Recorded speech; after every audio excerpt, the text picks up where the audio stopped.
שלום שלום, אנחנו פה בכנס רפואה, פוריות והלכה של מכון פורה, כנס ה-20, פה בירושלים. ואני מתרגשת ושמחה להזמין את יונתן דרור, מנכ"ל חברת Leaf of Life, חברה שיש בה גם צמחי מרפא מרובים שעוסקים בפוריות, הריון ולידה ועוזרים להרבה מאוד אנשים. אבל היום אנחנו רוצים לדבר על משהו אחר, חדשני לחלוטין, משהו שיכול לעזור מאוד מאוד לזוגות מאותגרים שיש להם בעיות בנושאים של פריון ותפקוד. אנחנו רוצים לאפשר להם משהו שיהיה הרבה יותר ביתי, הרבה יותר מרגיע, הרבה יותר פרטי. בוא תספר לנו בבקשה. נכון, אז יש לנו את הערכה לראשונה בעולם, ערכה להשבחת זרע והזרעה ביתית, סיפוריה at home של חברת לוטוס ביו, שבעצם עם הערכה הזאת אנחנו יכולים לעזור לזוגות שאם יש להם בעיות בתפקוד, וגיניסמוס לנשים. עכשיו המחקרים בכל העולם מדברים על הירידה גם באיכות הפוריות של הגבר, אז אנחנו בעצם באים ומציעים פתרון שהוא ביתי, בניחותא, בלי לרוץ. אנחנו בעצם מעבירים את הזרע תהליך של השבחה.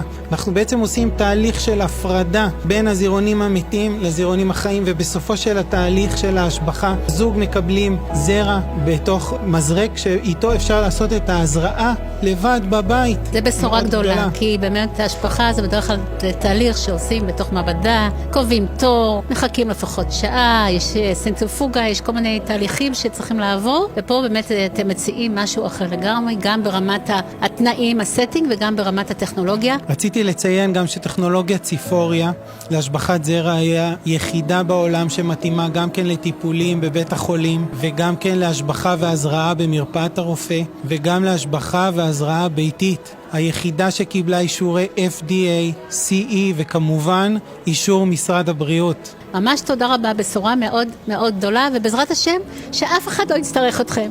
אמן, אמן, שירבו. שירבו ילדים אמן, בישראל. אמן.